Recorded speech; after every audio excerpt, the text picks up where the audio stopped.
न तारीफ के शब्दों की है उसको चाहत, न महंगे उपहारों से होती उसकी इबादत। उसे मिलती है तभी आत्मीय शांति, जब फैलती है विश्व में शिष्य की कांति। जब फैलती है विश्व में शिष्य की कांति। मेरे चैनल पर उपस्थित तमाम विद्वान शिक्षकों एवं मेरे प्यारे छात्र छात्राओं को सुप्रभात। सर्वप्रथम आप सभी को शिक्षक दिवस की अनेकों अनेकों शुभकामनाएं। आज इस शिक्षक दिवस के शुभ अवसर पर मुझे आप सभी से रूबरू होने का पुनः एक बार शुभ अवसर प्राप्त हुआ है। जैसा कि हम सभी जानते हैं कि एक पक्की नींव पर, मजबूत नींव पर ही एक सुदृढ़ भवन का निर्माण किया जाता है। ठीक उसी प्रकार से शिक्षक ही वो व्यक्ति है जो विद्यार्थी रूपी जीवन को सुदृढ़ करके उसके भविष्य को सफलता रूपी में सहायता प्रदान करता है और उसे एक सफल इंसान बनाता है। आज इस शिक्षक दिवस के शुभ अवसर पर मुझे कबीरदास जी की दोहों की वो दो पंक्तियाँ याद आ रही है, जिसमें वो कहते हैं कि गुरु गोविंद दोहु खड़े काके लागू पाए, बलिहारी गुरु आपने गोविंद दियो मिलाए। अर्थात कबीरदास जी अपने इन पंक्तियों में कह रहे हैं कि यदि आपके समक्ष गुरु और भगवान दोनों एक साथ खड़े होंगे तो आप सर्वप्रथम नमन किसे करेंगे। चूँकि हम सभी जानते हैं कि गुरु ही जो है भगवान तक पहुंचने का हमें रास्ता दिखाता है, हमारा मार्गदर्शन करता है, हमारा पथ प्रदर्शन करता है।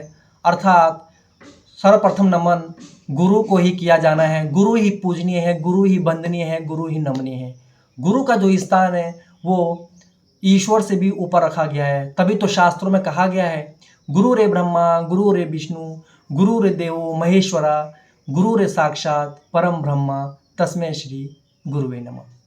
अतः आज इस शिक्षक दिवस पर मैं अपने उन सभी शिक्षकों को दिल से धन्यवाद देना चाहता हूँ, धन्यवाद ज्ञापित करना चाहता हूँ, जिन्होंने हमें एक जौहरी की तरह तराश कर हीरा बनाया और आज हमें इस मुकाम पर पहुँचाया।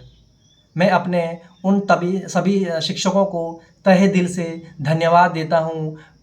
उनके तारीफ में मेरे पास शब्द कम पड़ जाएंगे, ऐसे कोई शब्द नहीं जो मैं उनकी तारीफ में कह सकूं।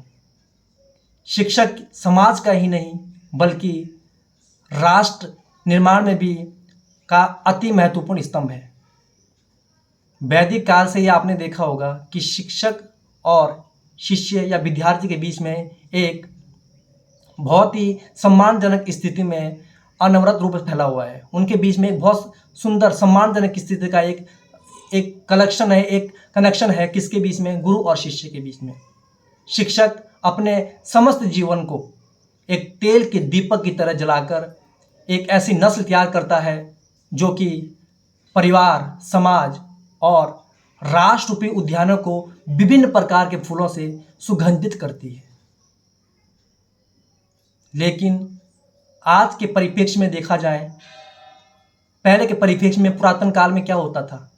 पुरातन काल में शिक्षक जो होता था वो अपने विद्यार्थियों को ऐसे प्यार करता था, ऐसा सम्मान रखता था जैसे कि वो अपने संतान का ध्यान रखता था। और उस समय पुरातन काल में शिष्य भी अपने जो गुरु का दिया गया आदेश को सर्वोपरि मानकर उसका पालन करते थे। लेकिन मौजूदा स्थिति में जो है गुरु और शिष्य के बीच में दूरियां आई है। इसका मुख्य कारण मैं समझता हूँ कि आज के समय में जो है शिक्षा जो है व्यावसायिक रूप में अग्रसर हो रही है। व्यावसायिक रूप से मेरा मतलब है आज के टाइम में प्राइवेट कॉलेज इतने ज़्यादा हो गए हैं, बच्चे हर कुछ प्राइवेट से करना चाह रहा है, ओपन से करना चाह रहा है। ऐसे में क्या होता है, बच्चा सिर्फ एग्ज़ाम देने जो है कॉलेज में जाता है। तो जब वो सिर्फ एग्ज़ाम देने कॉलेज जाता है तो एक गुरु और शिष्य के बीच में जो उनका आपसी संबंध था या इंटरेक्शन था वो खत्म हो गया है। वो कहीं खत्म होते नज़र आ रहा है, वो नहीं रहा अब।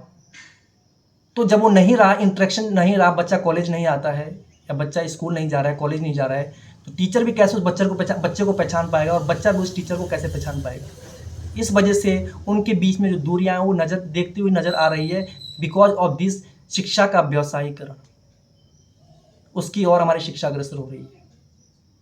लेकिन शिक्षा के इस व्यवसायीकरण के पायदान में भी जो हमारे बीच में जो एक फासला आ रहा है, हम उसके बीच हम ये क्यों भूलते जा रहे हैं कि शिक्षक का सम्मान बहुत ज़रूरी है।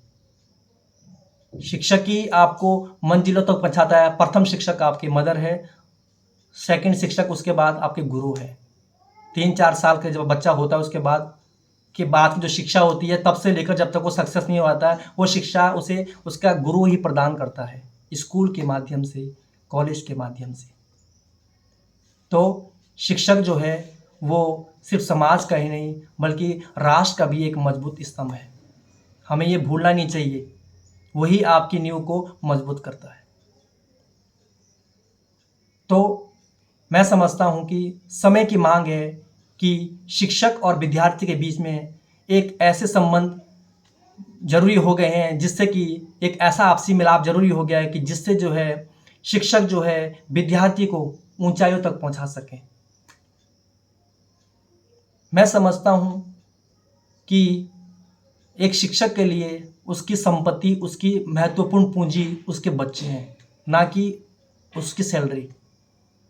जब बच्चा अच्छा निकलता है या हमारे द्वारा पढ़ाया हुआ बच्चे को ज्ञान अर्जित जो करता है, एग्ज़ाम में आता है, और जब उसका जो रिस्पॉन्स हमें मिलता है वो किसी पैसे या किसी उससे भरपाई नहीं हो सकती। उसके जो बोले जा रहे जो शब्द हमें लफ्ज़ मिलते हैं कि सर ये पेपर बहुत अच्छा गया, आपने जो पढ़ाया बिल्कुल एज इट इज़ आया, आपने बहुत हेल्प करी, तो वो किसी अमृत पान से कम नहीं होते एक शिक्षक के लिए। एक अच्छा शिक्षक वही है जो अपने बच्चों की हर कसौटी पर खरा उतर रहा है, बच्चों की समस्या को अपनी समस्या समझता है।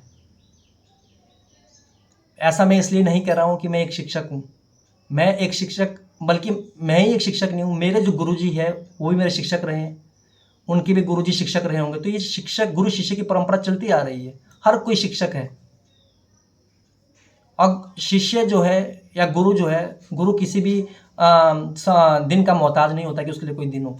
लेकिन देश के वो पहले उपराष्ट्रपति रहे हैं और फिर वो राष्ट्रपति रहे हैं, डॉक्टर सर्वपल्ली राधाकृष्णन जी।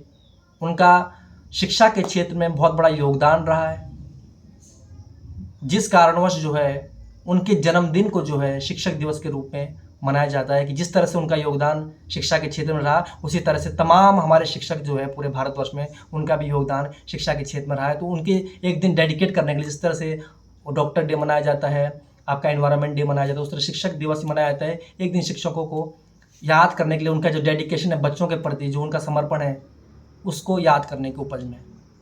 तो आज शिक्षक दिवस पर मैं आप सभी छात्र छात्राओं को यही कहना चाहूँगा कि नित तरक्की करें, कंपटीशन का ज़माना है, थोड़ी सी तैयारी से काम नहीं चलेगा, खूब जी तोड़ मेहनत करिए, तभी आप अपनी जो मंजिल है वहाँ तक पहुँच पाएंगे। बाकी मैं हमेशा आपके साथ हूँ। आज इस कॉलेज में मुझे 4 साल हो गए हैं, 4 साल से निरंतर मैं बच्चों के प्रति लगा रहता हूँ। मैं थोड़ा हट के सोचता हूँ, मेरा ये रहता है कि बच्चों के बीच में एक फ्रेंडली माहौल मैंने क्रिएट किया है। ऐसा मेरा मानना इसलिए है कि जिससे जो बच्चा जो है अपनी प्रॉब्लम मेरे सामने रख सके। बहुत से बच्चे हेजिटेट करते हैं, घबराते हैं अपनी बात रखते हुए, तो जब हम उनको एक फ्रेंडली माहौल देते हैं तो शायद वो अपनी बात मेरे से शेयर कर सकें कि हाँ सर मुझे ये प्रॉब्लम है, इस क्वेश्चन में प्रॉब्लम है, या इकोनॉमिकली जो सी प्रॉब्लम उनकी हो, तो बच्चा अपनी प्रॉब्लम रखने में झिझकता नहीं है। इस तरह से मैं इस तरह का एनवायरनमेंट जो है बच्चों को देता हूँ, जिससे कि बच्चा अपनी प्रॉब्लम मुझे बता सके और मैं उसके लिए कुछ कर सकूँ। क्योंकि मेरा एक सपना था कि जब मैं इस पद पर सुशोभित हूँ, कॉलेज में, महाविद्यालय में पहुँचूंगा कभी, तो मैं छात्र हित में बच्चों का ऐसा माहौल नहीं दूंगा कि जिससे बच्चा घबराएं, डरें। मैं चाहूँगा कि बच्चा मेरे पे ज़्यादा से ज़्यादा मेरे से पूछें, अपनी प्रॉब्लम को बताएं, उनकी समस्या मेरी समस्या है। यही मेरा रहा है और हमेशा रहेगा। आपको जब भी किसी भी क्षेत्र में कोई भी दिक्कत आती है, आज इस महाविद्यालय में हो, कल चले जाओगे, आप 24 घंटे कभी भी मुझे मैसेज कर सकते हैं। जो मेरे से बन पड़ेगा, जो मुझे आएगा मैं करूँगा आप लोगों के लिए। लेकिन आप भी अपनी जिम्मेदारियों के प्रति सजग रहें, उसको समझें। कंपटीशन का ज़माना है, अपना गोल सेट कर लें कि मुझे ये करना है, ये बनना है, तभी आपका जो एम है वहाँ उसमें आप सक्सेस हो पाओगे। एम को आपने फिक्स कर देना है और उसके अनुसार अपनी तैयारी को करें। तो ज़्यादा कुछ ना बोलते हुए अपनी वाणी को विराम देता हूँ इन्हीं शब्दों के साथ कि शिक्षक का सम्मान कीजिए। आपके माता पिता के बाद शिक्षक का दूसरा स्थान रखा गया है, भगवान से भी ऊँचा स्थान रखा गया है। जो शिक्षक का सम्मान करते हैं वो अपने माता पिता का भी सम्मान करते हैं, और इसी तरह आप आगे भी जीवन में बढ़ते रहें। इन्हीं शुभकामनाओं के साथ आप सभी को पुनः एक बार शिक्षक दिवस की हार्दिक बधाई, ये शुभकामनाएं। धन्यवाद।